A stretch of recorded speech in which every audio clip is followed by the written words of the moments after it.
Hello everyone, I'm Sonal Kaur, your psychology mentor, and today we will study chapter 1 in class 12 psychology. तो देखो आज मैं आपको variations of intelligence अच्छे से पढ़ाने वाली हूँ. एक चीज आप मुझे बताओ, आप सब ने अभी तक इंटेलिजेंस का बेसिक मतलब देख लिया है. आप समझ चुके हो ये एक बहुत इंपॉर्टेंट कॉम्पिटेंस है जिसके बेसिस पे हम डिफरेंसेस देखते हैं, सिमिलैरिटीज देखते हैं डिफरेंट ग्रुप्स ऑफ इंडिविजुअल्स में इन अ सोसाइटी. बट क्या आपने कभी ये चीज सोची है अपने साथ that why are some individuals or a group of individual better or more intelligent than the other people in the same age group? तो ऐसा आपने अपने स्कूल्स में देखा होगा, ट्यूशंस में या कोचिंग्स या जहां पे आप कोई स्पेशल क्लासेस लेते हो, जैसे डांस कथक सीखते होगे, कोई स्पोर्ट्स क्लास लेते होगे, या स्कूल में भी आप क्लब्स का पार्ट होगे. कोई एक ऐसा बच्चा होगा या कोई दो तीन तो ऐसे बच्चे होंगे जो बहुत अच्छा परफॉर्म करते हैं. तो आज हम देखेंगे कि ऐसा होता क्यों है. तो 11th क्लास में डेवलपमेंट के चैप्टर में आप ऑलरेडी समझ चुके हो कि हेरिडिटी एंड नेचर का रूल होता है. ठीक है, अब हम उसी रूल को आज और अच्छे से पढ़ेंगे. तो सबसे पहले हम देखेंगे नेचर यानी हेरिडिटी का मतलब. ठीक है, कि आपके एंसेस्टर्स से, पेरेंट्स से आपके पास जेनेटिकली जो एंडाउमेंट आई है वो क्या रोल प्ले करती है. तो देखो यहां पे एक इंपॉर्टेंट बात हो रही है, उस पर ध्यान दो मेरे साथ, कि जो हमारे जेनेटिक फैक्टर्स है दे shape your intelligence and your abilities. ठीक है, दूसरी बात यह है एनवायरमेंट को भी इन्फ्लुएंस करते हैं ये. ठीक है, कि आप कौन सा एनवायरमेंट चूज करोगे बेस्ड ऑफ कि आपको अपने पेरेंट्स से कैसा दिमाग, कैसी सोच मिलती है. ठीक है, अब जब नेचर की या हेरिडिटी के रोल की बात हम करते हैं, ठीक है, तो यहां पे बहुत इंपॉर्टेंट चीज होती है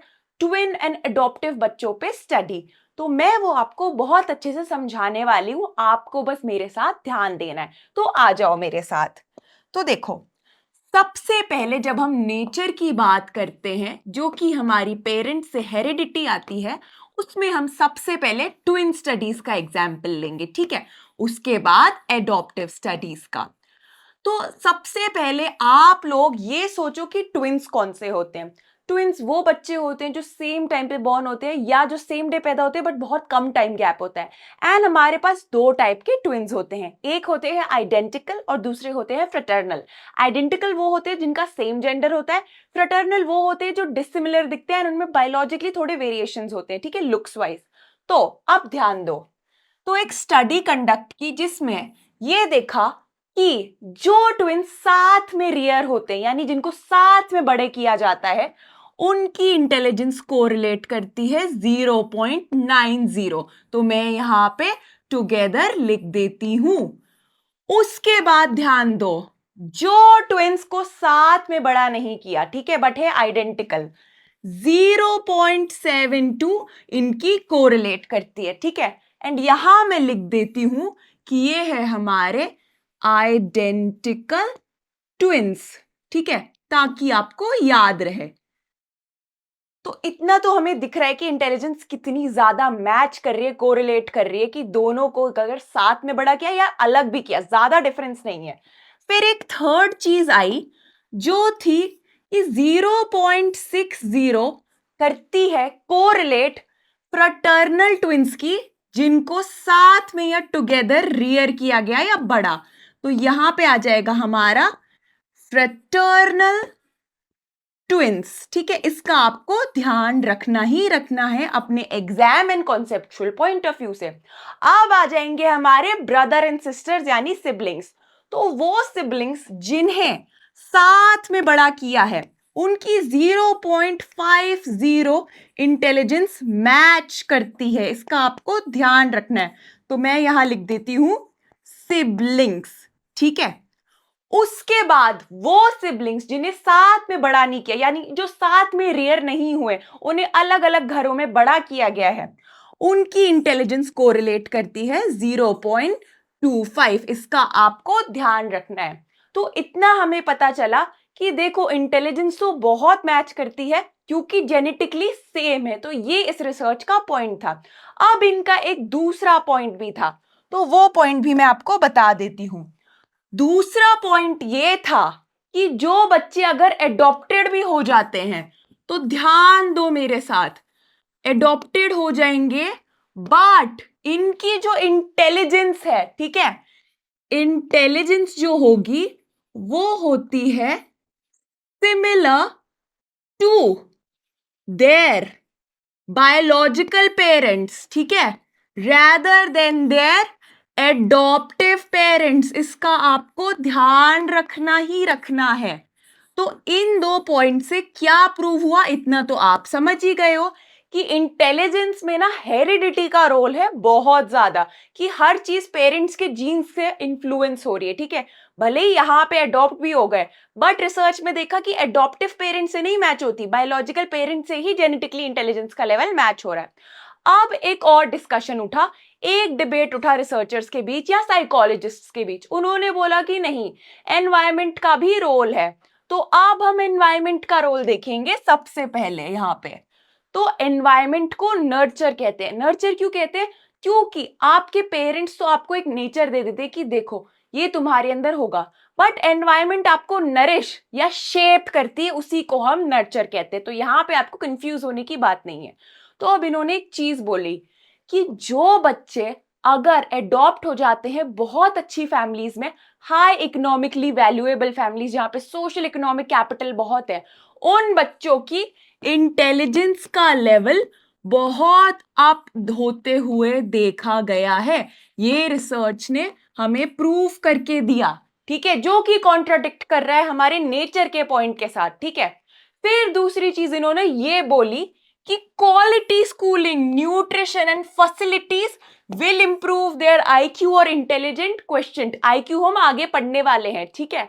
तो देखो ये पता चला कि अगर इकोनॉमिक या एनवायरमेंटल डेप्रिवेशन है, उधर से आप बच्चे को हटाओगे एंड उसको एक ऐसे एडॉप्टिव एनवायरमेंट में दोगे जहां एडॉप्टिव पेरेंट्स ये सारी फैसिलिटीज देते हैं, तो बच्चे की इंटेलिजेंस पीक कर जाती है या ऊपर चले जाती है, ठीक है।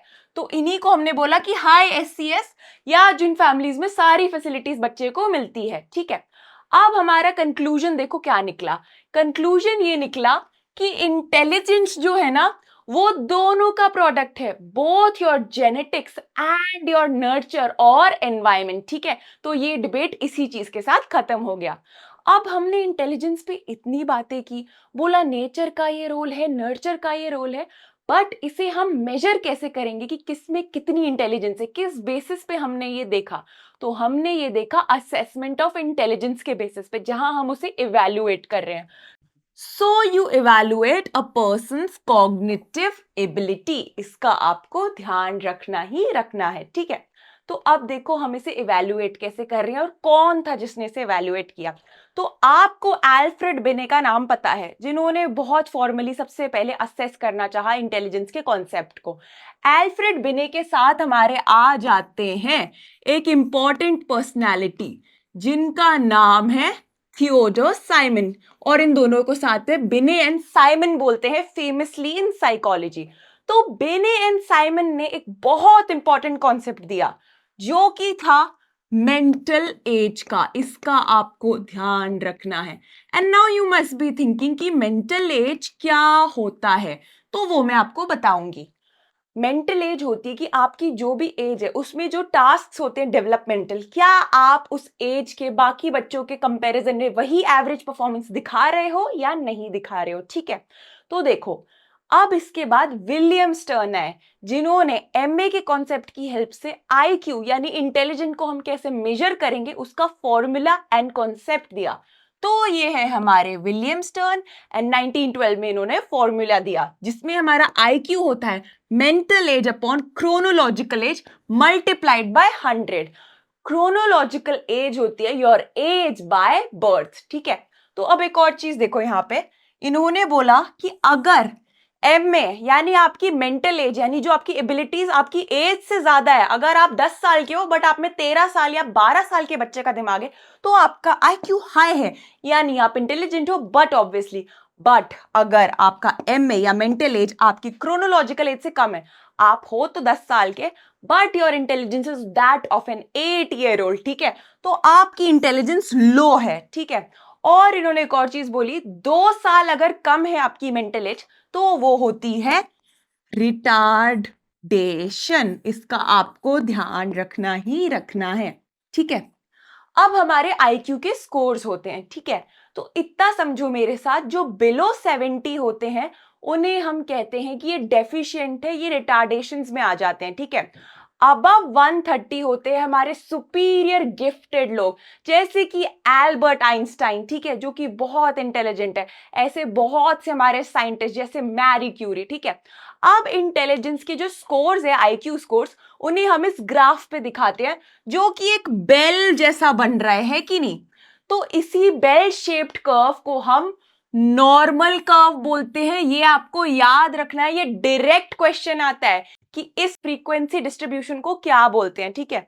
तो देखो हमारा 70 ध्यान रखो, ठीक है। 70 से नीचे है तो यानी रिटार्डेड है, ठीक है, बिल्कुल भी कुछ नहीं हो सकता, ठीक है। 130 होता है हमारा बहुत ही सुपीरियर, एंड जब इससे अबव स्टार्ट होता है तो ये लोग वो हैं जिनमें बहुत ज्यादा एक्सेप्शनल एबिलिटी है, ठीक है। और ऐसे ध्यान रखो, ये पॉपुलेशन भी सिर्फ 2.2% होती है, एंड ये वाली पॉपुलेशन भी सिर्फ 2.2% होती है। इसका आपको ध्यान रखना ही रखना है, ठीक है। एंड ये जो हमारे ये स्कोर्स है ना, 100, 1, 110, ये हमारा एवरेज बनता है, ठीक है। इसका आपको ध्यान रखना है, ठीक है। अब हम एक चीज समझेंगे कि हमने इतना एस्टैब्लिश किया कि सिर्फ बहुत कम लोग हैं जो बहुत गिफ्टेड है सुपीरियर आईक्यू में, एंड बहुत कम लोग हैं जो बहुत ज्यादा डम्ब कैटेगरी या डेफिशिएंट कैटेगरी में आते हैं। तो अब हम इन दोनों कैटेगरीज को अच्छे से पढ़ेंगे, तो मेरे साथ ध्यान दो। सबसे पहले है हमारे पास intellectual deficiency as per the American Association of Mental Deficiency, ठीक है। अब इन्होंने 3 इंपॉर्टेंट पॉइंट्स दिए यहां पे, उन पे ध्यान दो मेरे साथ। सबसे पहले इन्होंने कहा बिलो एवरेज इंटेलेक्चुअल फंक्शनिंग, यानी 70 से कम, ठीक है। दूसरा, deficits in adaptive behaviour. Now what is adaptive behaviour? जब आप अपनी एनवायरमेंट से अडेप्ट नहीं कर पाते हो, एनवायरमेंटल डिमांड्स को मीट नहीं कर पाते हो। एंड फाइनली ये हम देखते हैं या नोटिस करते हैं डेवलपमेंटल पीरियड के बीच में। Now I will tell you about the developmental period. It is between the ages of 0 to 18 years, जहां पे ये हम डिटेक्ट करते हैं। इसका आपको ध्यान रखना है, ठीक है। अब इसके कुछ इंपॉर्टेंट फीचर्स देखो एंड टाइपिफिकेशंस देखो। सबसे पहले है हमारे पास आईक्यू लेवल के बेस पे माइल्ड, ठीक है। यहां पे आईक्यू होगा 55 और 69 के बीच। तो आप ऐसे बच्चों को तो जानते हो, अपने स्कूल में एक आध ऐसे बच्चे होंगे जो ना होमवर्क कर पाते हैं, ठीक है। बेसिक डिक्टेशन टीचर बोलती है वो नहीं अटेम्प्ट कर पाते, ठीक है। पोएट्री सुनानी होगी, वाइवा देना होगा, उसमें भी दे फेल मिसरेबली, ठीक है। वो कितना ही ट्राई कर ले वो नहीं कर पाते, ठीक है। थोड़ा सा गलती से बस खाना खाने की उनको सेंस होती है, कुछ लोगों को वो भी नहीं होती। तो देखो इसमें क्या होता है, डिले होता है डेवलपमेंट में age compare to the peers in the same age group. And second of all, they can manage basic things, ठीक है, जैसे खाना खा लेंगे, थोड़ा सा होमवर्क कर लेंगे, और मिनिमल सपोर्ट चाहिए इनको या रेमिडियल क्लासेस। उसके बाद है हमारे मॉडरेट, जिसमें आईक्यू है 40 से 54। यहां पे थोड़ा होता है ज्यादा delay compare to the previous one. इनको मॉडरेट सुपरविजन या सपोर्ट चाहिए, इसका ध्यान रखो, ठीक है। यानी थोड़ी ज्यादा रेमिडियल हेल्प चाहिए। ये बेसिक चीजें सीख सकते हैं जैसे कम्युनिकेशन एंड सेल्फ केयर, मगर बहुत ही बेसिक लेवल पे सुपरविजन चाहिए ही चाहिए। एंड इसके बाद अब लेवल और कम होगा, ठीक है। तो 25 से 39, जिसे हम सीवियर भी कहते हैं। तो यहाँ पे क्या होता है, कम्युनिकेशन भी नहीं आती इनको करनी, ठीक है। और तो और कांस्टेंट केयर एंड सुपरविजन चाहिए। खाना भी नहीं खा पाते, कोम भी नहीं कर पाते अपने बालों को, होमवर्क करना, पढ़ाई समझना तो दूर की बात। सो ये इंडिपेंडेंटली नहीं रह सकते, इसका आपको ध्यान रखना है। एंड आ जाते हैं हमारे प्रोफाउंड। ये तो वो है जिनका आईक्यू 25 से भी बिलो है। इतना याद रखो, 70 से बिलो ही हमारी ये रिटार्डेशन स्टार्ट हुई है। तो इमेजिन करो 25 से कम में कैसा होगा। तो बहुत लिमिटेड फंक्शनिंग है, ठीक है। 24/7 इनको कोई वॉच रखे, सपोर्ट करे, and finally they dependent for all needs, ठीक है। ऐसे देखो इस इमेज के थ्रू, जैसे स्पून फीड करना पड़ रहा है हमें इस बच्चे को, चाहे कितनी एज क्यों ना हो, इसका आपको ध्यान रखना है, ठीक है। अब होते हैं कुछ बच्चे जो इसके एकदम ऑपोजिट है, जो 130 के अबव वाला आईक्यू पे है, जैसे मैं आपको पहले बता चुकी हूं। तो इन बच्चों को हम कहते हैं इंटेलेक्चुअली गिफ्टेड बच्चे। अब जो ये गिफ्टेड बच्चे होते हैं ना, ये एक्सेप्शनल एबिलिटीज दिखाते हैं इन वाइड वैरायटी ऑफ एरियाज, ठीक है। नॉवेल्टी इनको अच्छी लगती है, जैसे नई चीजें, ठीक है। They are sensitive to their environments. और तो और बाकी बच्चों के कंपैरिजन में ये चीजें जल्दी पिकअप करते हैं एंड बहुत ही छोटी एज जैसे इन्फेंसी होगी and in childhood years it is seen कि they have a large attention span compare to other people in the same peer group या एज ग्रुप, ठीक है। बहुत सी ऐसी अच्छी चीजें होती है, मेमोरी तो इनकी बहुत शार्प होती है। तो अब देखते हैं यहाँ पे क्या है।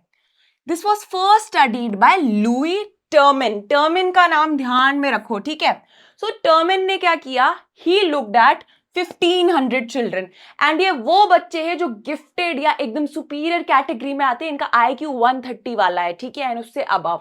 सो ही नोटिस्ड कि इनके अंदर तो बहुत सारे लाइफ डोमेन्स में इंटेलिजेंस है, ठीक है। अब एक और चीज होती है, बहुत लोग गिफ्टेडनेस को टैलेंटनेस के साथ या टैलेंट के साथ बहुत ज्यादा मिक्सअप करते हैं। तो इसका आपको ध्यान रखना है कि दोनों में डिफरेंस क्या है। सबसे पहले गिफ्टेडनेस देखो, ये एक्सेप्शनल एबिलिटी है, ठीक है, कॉम्पिटेंस है, but in wide varieties of area. And talent क्या होता है, आपकी रिमार्केबल एबिलिटी होगी, आप बहुत अच्छे सिंगर हो सकते हो, स्पोर्ट्स में अच्छे हो सकते हो, but in one domain, not in 3 to 4 domains और मोर देन 2 डोमेन्स या मोर देन 1 डोमेन्स, ठीक है। इसका आपको ध्यान रखना ही रखना है, ठीक है।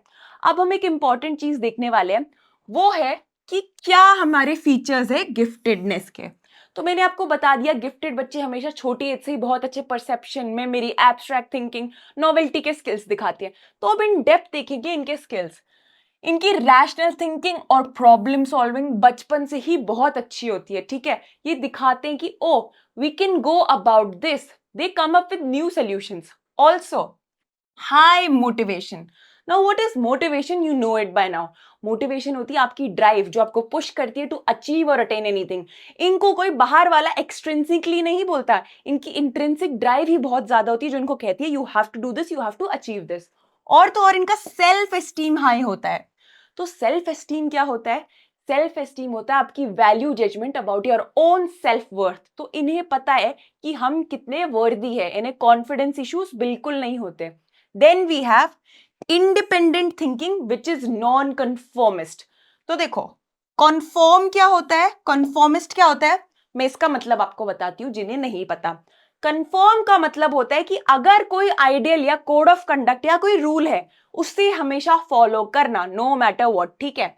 ये बच्चे नॉन कन्फॉर्मिस्ट थिंकिंग के होते हैं, यानी ये आउट ऑफ द बॉक्स सोचते हैं, इसका आपको ध्यान रखना ही रखना है, ठीक है।